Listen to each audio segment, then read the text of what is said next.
You Gotta Go is something that I think every child is going to be able to relate to, or everybody who ever was a child will be able to relate to at some point. This is the third episode of the third season of All Grown Up, that's according to Wikipedia. And this one is all about obsession and different kind of obsessions. Angelica is obsessed with her phone, but she racks up this really high phone bill. So her mother confiscates her phone and tells her she has to do a lot of cleaning. And obviously, Angelica's not very happy about this.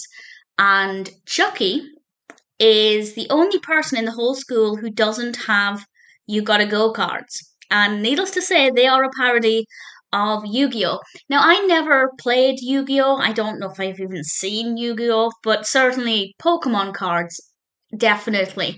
So I can relate to that in that regard. Not that I was ever a big collector of them as a child, but I certainly had quite a few of them.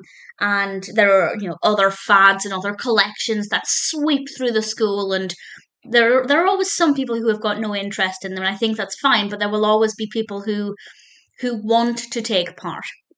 And Chuckie isn't taking part, and then he has an opportunity to do things for Angelica in exchange for some of these cards, and he becomes obsessed, obsessed with them.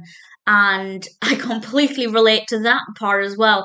I am the kind of person, one of the reasons I became a minimalist is because if I collect things, I go crazy. I can't stop. It's all consuming. And I think that that's something that a lot of children will also experience when they go through fads and phases like this. And crazes are very short lived, but they're often very intense.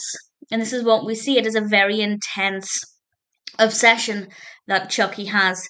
And I like the fact that we have Chuckie obsessed with the cards, but Angelica obsessed with her phone.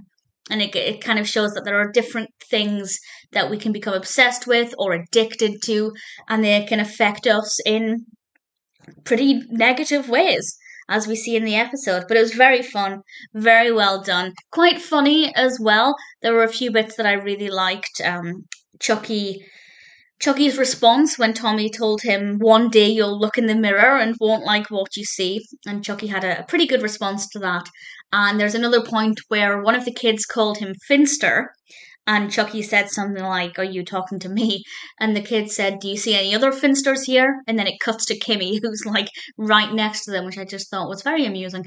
Really enjoyed it. Definitely a well written, well animated episode that's absolutely relatable for the target audience, and those of us who are a little bit older as well.